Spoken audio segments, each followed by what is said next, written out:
Olá, sejam todos muito bem-vindos mais uma vez, professor Fernando com vocês, em mais uma aula sobre conhecimentos pedagógicos, agora sobre as diretrizes curriculares nacionais para a educação infantil, tá? As diretrizes curriculares nacionais para a educação infantil é um tema importantíssimo para os nossos concursos, né? Concursos variados aí, concursos para a Secretaria de Educação, para os processos seletivos da Secretaria de Educação, sejam elas estaduais ou municipais, né? E é um assunto que encaixa muito depois de uma aula sobre os teóricos, tá? Se você não assistiu a aula sobre os teóricos, recomendo assisti-la para ver essa aula aqui, tá? Então vamos lá então. As diretrizes curriculares nacionais para a educação infantil estabelecem os princípios e práticas que devem orientar a educação infantil no Brasil, garantindo desenvolvimento integral, o desenvolvimento completo, isso é uma palavra muito interessante, né? Ele quer a integralidade das crianças de 0 a 5 anos, tá? Então, crianças de 0 a 5 anos, elas estão ali orientadas a estar na educação infantil. Um detalhe muito importante, né? Do 0 aos 3 anos, nós temos as crianças público-alvo das creches, tá? Que não é obrigatório, tá? Você pode deixar sua criança em casa, não precisa colocar na creche, só se tiver necessidade. E o Estado tem que garantir isso também, tá? Já a criança de 4 e 5 anos, a partir dos 4 anos, a educação no Brasil ela é obrigatória. Então, a partir dos 4 anos, essa criança está sujeita ao chamado direito subjetivo, tá? A educação no Brasil é um direito subjetivo.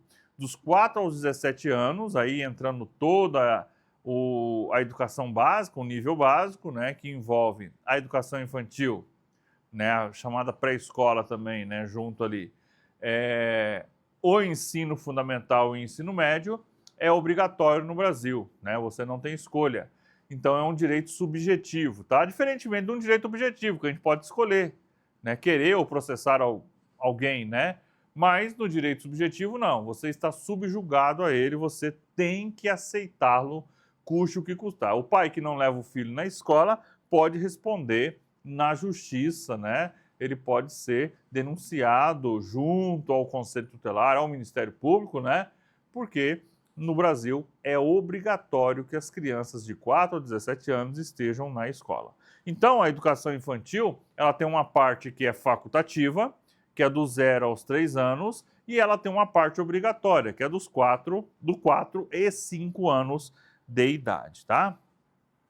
Muito bem, então as diretrizes curriculares para a educação infantil estabelecem os princípios práticos que devem orientar a educação infantil no Brasil, garantindo o desenvolvimento integral das crianças de 0 a 5 anos. Então vamos lá, os objetivos. Promover o desenvolvimento integral, né, completo da criança, a integralidade, considerando os aspectos físicos, social, emocional, cognitivo e cultural. Aí você me fala, professor, por que o senhor quer que eu veja os autores? Quem estudou os autores sabe que quando falou de emoção aqui, isso é Vallon, tá? Tem Vallon aqui? Tem. Tem. Cultural fala de quem? Vygotsky, né? Cognitivo, né? Todos eles têm, né? Mas fala do nosso Piaget, né? Então vejam que as nossas diretrizes para a educação infantil, elas são baseadas nos teóricos, né? São baseados na ideia do Piaget, por exemplo, de 0 a 2 anos, né? De 2 a 7 anos, né? Tanto é que antigamente, as crianças iam para o ensino fundamental a partir dos 7 anos, né? Baseado no quê, professor? Do nada? Não, baseado na teoria dos nossos teóricos, né? Hoje você sabe que a criança ingressa no ensino fundamental a partir dos 6 anos de idade, tá? Então vamos lá. Quais são os princípios pedagógicos, né? Eu vou trazer até uma informaçãozinha a mais aqui, já vou anotar aqui no cantinho para você, que cai muito em prova também, que eu não coloquei aqui no material, tá? Mas vou colocar aqui na escrita aqui, tá? Então, os princípios pedagógicos, respeito à infância, né? Então, ou seja, eu tenho que respeitar a infância, né? A infância é um estágio da idade do ser humano que é necessário ter todo, como qualquer idade, né? Valorização da criança como sujeito de direitos e protagonista do seu desenvolvimento, né? ou seja, ele é protagonista do seu desenvolvimento, né? Aí nós temos a questão da Montessori, né? Nós temos aí a questão do Paulo Freire também, né? Brincadeira, brincar, gente, brincar e educar são situações indissociáveis, ou seja, não se separam. E falou de brincar, eu lembro de quem? De Piaget. Então, ó, o brincar é um eixo central no processo pedagógico, sendo uma forma de aprendizagem e expressão. Então, brincar, ela é amiga do aprender, né? Olha só, a aprendizagem e a brincadeira, elas são indissociáveis, tá? Eu brinco e aprendo ao mesmo tempo. Assim como, né, essa informação que eu ia trazer aqui no material, né, assim como existe uma outra coisa indissociável na educação infantil, tá? Que é o cuidar e o educar. Cuidar e educar são situações indissociáveis, ou seja, eu estou cuidando, eu estou educando. Eu estou educando, eu estou cuidando, tá? Então lá quando na educação infantil a gente ensina a criança, por exemplo, a escovar os dentes, né, ter os cuidados, ou cuidar da criança, né, de zelar da sua higiene, nós estamos educando também. Então, educar e cuidar são situações também indissociáveis, assim como a brincar e aprender também é, tá? Integração. A educação deve integrar as diferentes dimensões do desenvolvimento da criança, cognitivo, motora e emocional, tá? Então, nós temos aí a questão de novo do Vallon, né? A integração. Currículo deve ser flexível e integrado, abordando múltiplas áreas do conhecimento, como linguagem, ciências, artes e movimentos. Gardner, né? O Gardner falou das inteligências variadas, né? Então, o conhecimento ele tem que passar pela linguagem, pela ciência, pelas artes, pelos movimentos, né? Então, o currículo tem que perpassar a essas situações, tá? Outro ponto importante também na educação como um todo, que é a educação inclusiva. Toda criança, todas as crianças, independentemente de suas condições, né? Aqui, variadas condições, têm direito à educação infantil de qualidade, tá? Com ênfase na inclusão das crianças com deficiências, transtornos globais de desenvolvimento e altas habilidades, também chamado, né, altas habilidades e superdotação, tá? Muito bem, tá? Essas condições aqui são interessantes. Já teve prova da FGV que cobrou essas condições aqui, né? Essas condições do aluno, né? E cobrou em que sentido? Nessas condições físicas, não. Na condição financeira. Teve uma questão que cobrou a condição financeira, que dizia o seguinte, ó, teve um cara que se deu bem na vida, ele estudou a vida toda na escola pública, né? Virou um multimilionário. E ele, por convicções de que os filhos têm que passar tudo que ele passou, queria matricular seus filhos na escola pública. Mas o sistema de ensino negou. Aí a banca perguntava, e aí, tá certo ou errado? Aí ele falava, né, que estava certo numa alternativa, falava que estava errado em outra alternativa, e a resposta certa é o quê? Errado. O sistema de ensino não pode ter essa proibição. Não existe em lugar nenhum dizendo que aquele que tem condições de pagar não pode ter o filho na escola pública. Não tem isso. Se o cara tiver milhões e quiser matricular o filho dele na escola pública, pode. No Brasil, pode, tá? O Brasil não faz acepção entre as crianças, né?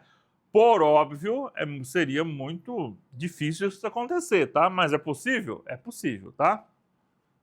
Então, a ideia é incluir, inclusive as crianças, né, os educandos com deficiências, transtornos globais de desenvolvimento, né, e as altas habilidades de superdotação, eles têm que ser preferencialmente colocados na rede regular, tá? Essa é uma questão que cai muito, tá? A regra não é colocar em escola especial, a regra não é colocar em educação especial, a regra é colocar no ensino regular, tá? Tempo integral, essa é uma questão também muito interessante, tá? Para a educação infantil, gente, tempo integral é tudo que ultrapassar 7 horas diárias, tá? Cuidado, a nossa vida é regida pelo tempo integral ser de 8 horas, tá? Mas as nossas diretrizes para a educação infantil diz que se eu cumprir 7 horas de presença dessa criança no ambiente, eu já posso chamar isso de atendimento, né, por tempo integral, tá? Oferecendo à criança uma educação que respeite seus ritmos e necessidades, com atividade de aprendizagem, descanso e alimentação, né? A hora do sono, né? E a alimentação é uma política pública importantíssima, né, gente? Tem crianças que só vão para a escola por causa da alimentação, né? Então, a alimentação é uma política pública educacional importantíssima, tá? Nós vamos ter, mais à frente, uma aula só sobre políticas públicas educacionais, tá? Como o transporte escolar, como alimentação, como... aí nós temos políticas públicas que não são diretamente da educação, mas tem na educação, por exemplo, o Bolsa Família. O Bolsa Família é uma política pública tripla, na verdade, né? O Bolsa Família é uma política pública de saúde, quando eu exijo cartão de vacinação, é uma política pública de renda, quando eu distribuo essa renda, e é uma política pública de educação, quando eu exijo a presença, né, do aluno em escola, né, ter lá a sua frequência regular para que as pessoas tenham acesso ao chamado Bolsa Família. Então veja que o Bolsa Família é uma política pública também educacional, tá? Ótimo tema de redação, inclusive. A avaliação, gente, um item que cai muito sobre a educação infantil é a avaliação, tá? Não é para ter prova, não é para ter reprovação, pelo amor de Deus, ninguém reprova na educação infantil, ó. A avaliação da educação infantil é processual, contínua e qualitativa, tá? Fugir do Skinner lá de quantitativa, ela é qualitativa, sem reprovação e tem como objetivo acompanhar o desenvolvimento da criança para ajustar as práticas pedagógicas, tá? Então, acompanhar o desenvolvimento das crianças para ajustar as práticas pedagógicas, tá? Outro assunto importante também, parceria com as famílias. O que as diretrizes falam? Que a relação entre instituição e família é essencial, com um diálogo constante para garantir que a educação infantil esteja alinhada com a necessidade e valores das famílias. Olha só que interessante, hein? Artigo 2º da LDB. O que o artigo 2º da LDB fala, professor? Fala que a educação é uma obrigação, é um dever da família e do Estado. A educação é um dever, né? Ou seja, obrigação, um dever da família e do Estado. Quando eu falo Estado aqui, não é o Estado de Mato Grosso, não é o Estado de Minas Gerais, Estado-nação, tá? O Estado, poder público, tá? Leia-se poder público, tá? Poder público é o Estado, tá? Então a família tem que participar junto aí com o Estado. Formação dos profissionais, aí os pedagogos, né? Os profissionais de educação infantil devem ter uma formação contínua, com foco no desenvolvimento de práticas pedagógicas que promovam o desenvolvimento integral das crianças, né? Então vejam que ainda nós temos um grupo de professores ainda que são de nível médio, né? Que são lá, pessoal que fez magistério. Eu fiz, deixa eu ver, 2 bimestres de magistério, tá? Não fui para frente. Aí eu fui para o ensino médio regular. Ensino médio não, né? Segundo grau na época, né? O segundo grau regular, tá? Mas eu cheguei a fazer, né? Então já estava na veia, né? Ser professor com toda certeza, né? Não fui ser professor dos pitititinhos, mas sou professor de vocês hoje aqui, tá? Então, tive essa passagem também, quase virei aí alguém, né, nesse sentido. Muito bem, temos aqui um quadro comparativo, tá? Que vai ficar no material para vocês aí, tá? Por que esse quadro comparativo está aqui, né? Para a gente saber que esses sujeitos, eles estão nas diretrizes da educação infantil, tá bom? Vamos lá, vamos ver aqui questões, né? Questão de número 1, mais um grupo de 10 questões aqui agora sobre as diretrizes. De acordo com as diretrizes curriculares nacionais para a educação infantil deve garantir o desenvolvimento integral da criança, considerando os seguintes dimensões. Quais são as dimensões? Física, motor e espiritual? De jeito nenhum espiritual. física, cognitiva, emocional, social e cultural? Dá para ser essa. Física, espiritual? Não, né? Acadêmica? Ainda não é para falar de academia. Acadêmica a gente vai começar a falar a partir do ensino fundamental, tá? Social, cultural, acadêmica e emocional, né? Acadêmica não é ainda aqui, né? Então, letra B de bola, né? Física, cognitiva, emocional, social e cultural. As diretrizes curriculares nacional para a educação infantil estabelece que a brincadeira do Piaget, ó, brincar também é educar. Apenas um momento de lazer e recreação sem valor pedagógico? Falso, né? Sem valor pedagógico, não. Eu vou aprender também. Uma atividade que deve ser restrita aos momentos fora da sala de aula? Não, dentro da aula, da sala também. É o eixo central da prática pedagógica, uma forma de expressão e aprendizagem? Sim, né? É uma prática irrelevante? Brincar? Não. Brincar e educar são situações indissociáveis, né? Letra C da questão número 2. Questão de número 3. Conforme as diretrizes curriculares, a avaliação na educação infantil deve ser quantitativa, sai fora. Ela tem que ser qualitativa, com foco na aprovação e na reprovação? De jeito nenhum. Processual, contínua e qualitativa, sem objetivo de promoção ou retenção? Essa aí, gente, não existe reprovação na educação infantil, pelo amor de Deus, tá? Tanto é que, se uma criança não passou nesse processo por uma situação ou outra, ou a família, ou o próprio Estado talvez não tenha dado condição, né? É possível, né? Todos eles podem ser penalizados, tanto a família quanto o Estado. E essa criança com 6 anos chega lá na escola, nunca viu nada, não passou pela educação infantil. Ela vai ser matriculada onde? No ensino fundamental. Então, a educação infantil não é pré-requisito para a entrada no ensino fundamental, tá? Então, isso é bem básico de questões de concurso, né? Então, a educação infantil, ela não retém, tá? Ela não existe reprovação na educação infantil, beleza? Baseada em testes padronizados com foco no desenvolvimento individual? Não, né? Ela é mais baseada, não em questões padronizadas, né? Cada criança é uma criança.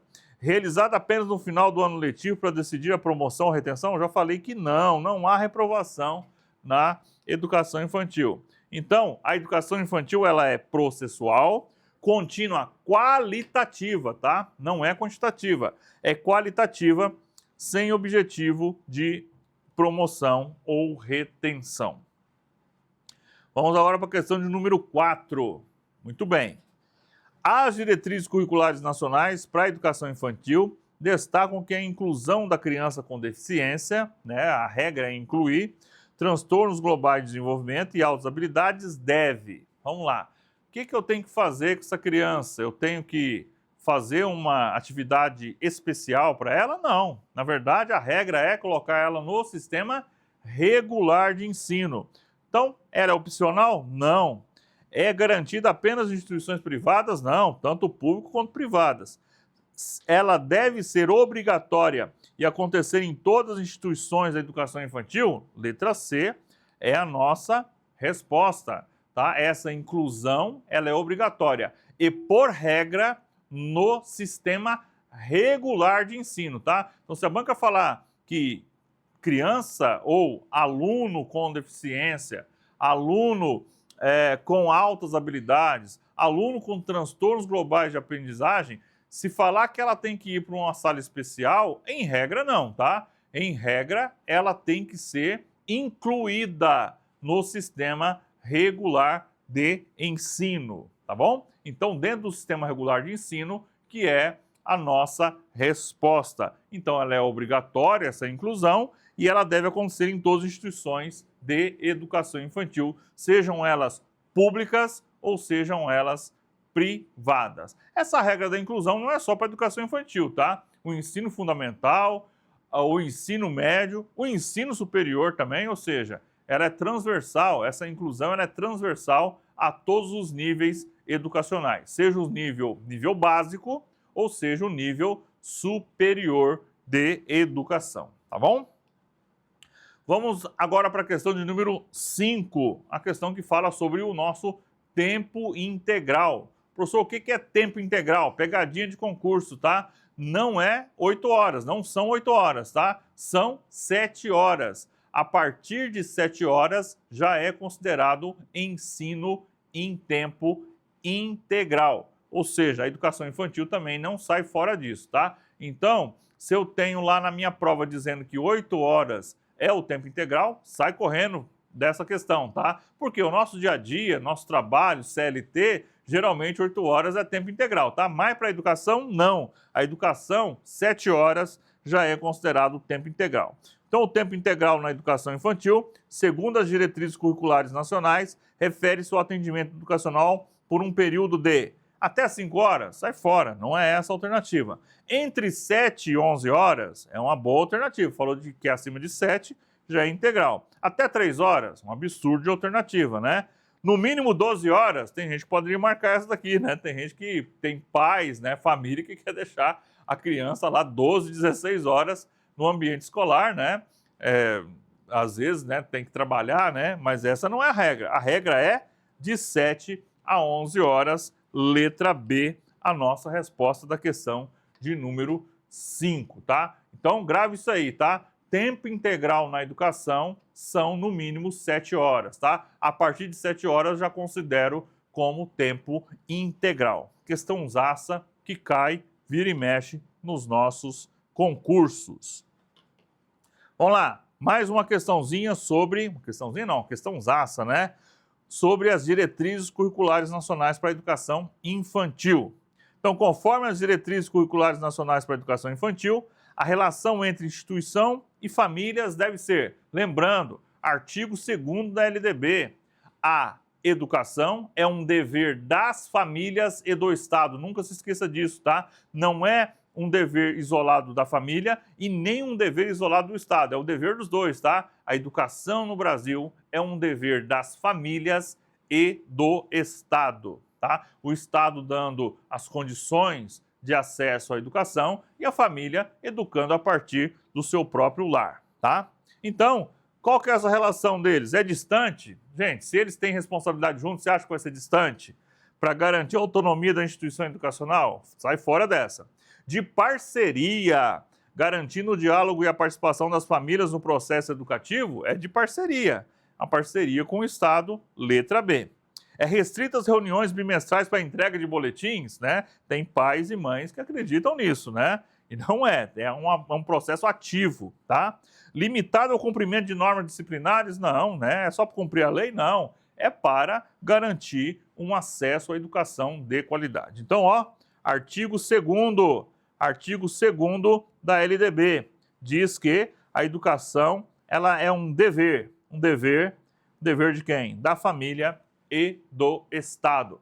Professor, mas não está falando da instituição de ensino aqui? A instituição de ensino, quando ela está conversando com a família, ela está representando quem? O Estado, né? No caso aqui da educação pública. Mas isso vale também para o privado? Óbvio que vale também para o privado, tá? Questão de número 7. Sobre a organização de espaço e tempo na educação infantil, as diretrizes curriculares nacionais indicam que, então, sobre essa questão do espaço e tempo, deve haver um planejamento rígido, sem flexibilidade de horário? Não, gente, o planejamento ele tem que ser flexível, conforme as condições do alunado, conforme as condições regionais, locais, tá?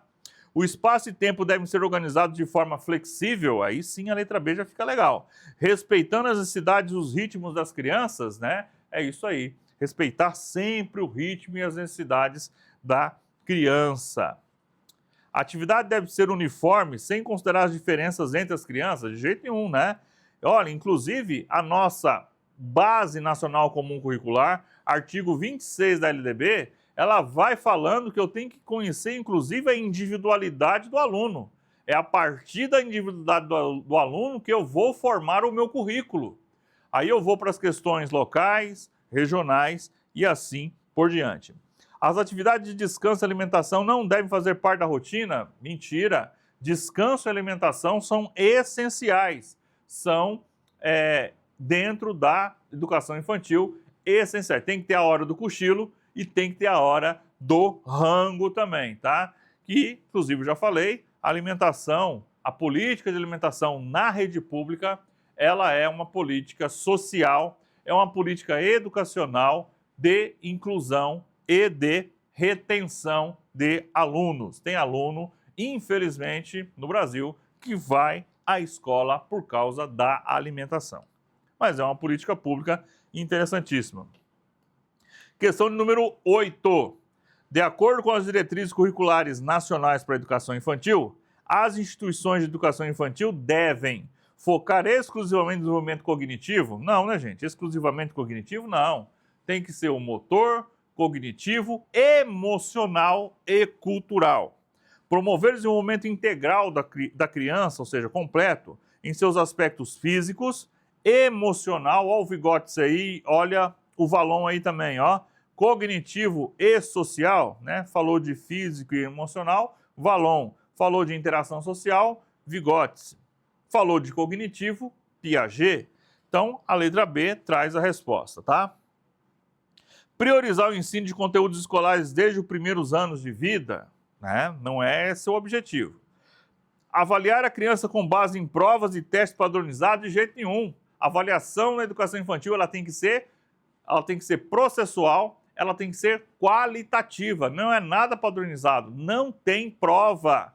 Não tem prova na educação infantil, gente. A criança não vai fazer uma prova. Ela vai ser avaliada de forma contínua e a avaliação dela é qualitativa, né? Nos aspectos do quê? Nos aspectos físico, emocional, cognitivo e social. Então, qual que vai ser a avaliação do professor? Se é aquela criança, ela tem o quê? O desenvolvimento, ela tá desenvolvendo o seu físico, ela está andando corretamente, né? Se as emoções dela, se ela consegue expressar suas emoções, em alegria, se ela chora também, né? Faz parte das emoções também.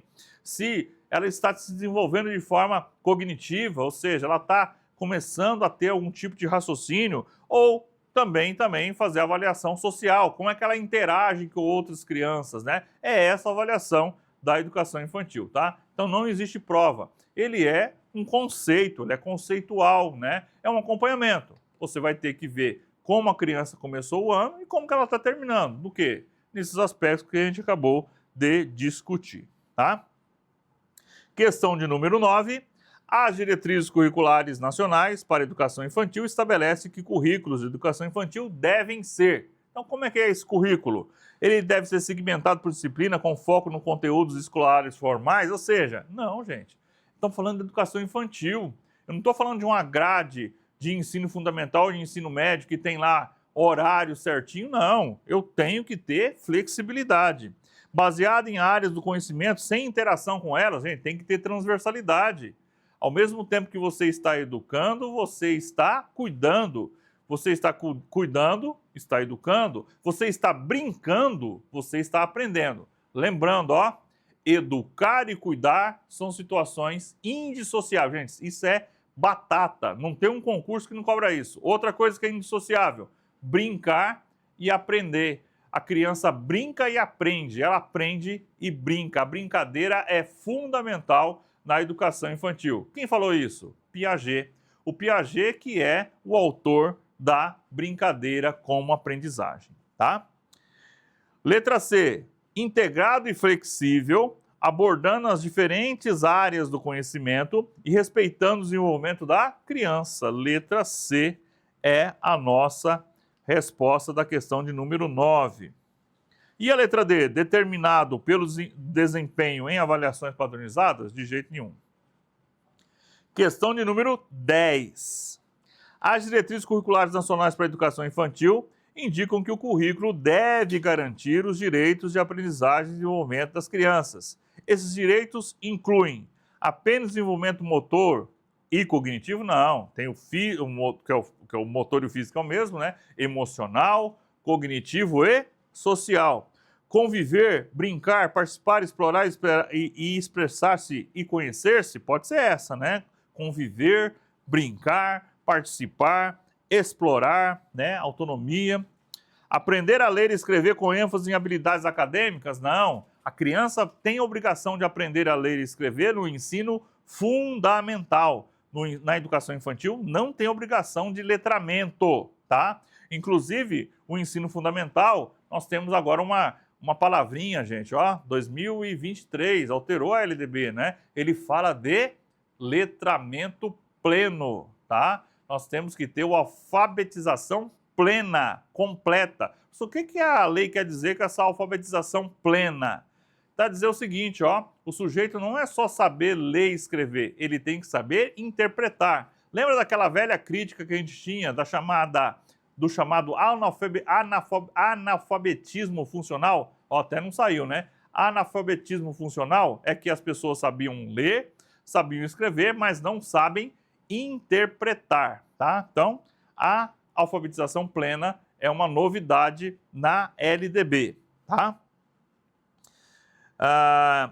Aprender a ler e escrever com ênfase nas habilidades... Não, já acabou que não. Estudar exclusivamente conteúdos científicos e matemáticos? Não, gente. Na educação infantil, a gente ainda não vai introduzir pequenas situações matemáticas ali, mas não vai exigir que ele saiba ali somar, dividir, multiplicar. Isso são coisas que ele vai aprender no ensino fundamental, né? Então, falou de alfabetização, falou de contas matemáticas, ensino fundamental, tá? Então, realmente, a educação infantil é para conviver, é interação social, é para brincar, é para participar, é para explorar e expressar-se e conhecer-se, beleza? Letra B, a questão de número 10. E aí fica como alerta, ó, duas questõezinhas que caem, vira e mexe na educação infantil. Uma delas é brincar é somado a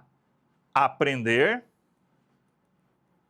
tá? São indissociáveis. E o cuidar, ele é somado ao educar, tá? Ao mesmo tempo que você educa, você está cuidando. Ao mesmo tempo que você está gerando cuidados, você está educando. Um exemplo de cuidado que é a educação.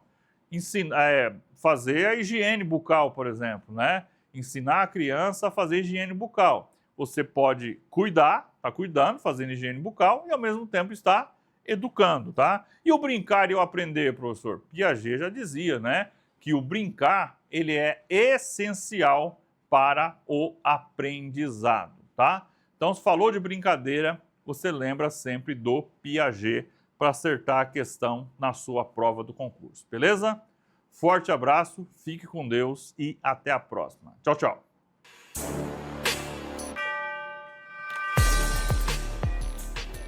E aí?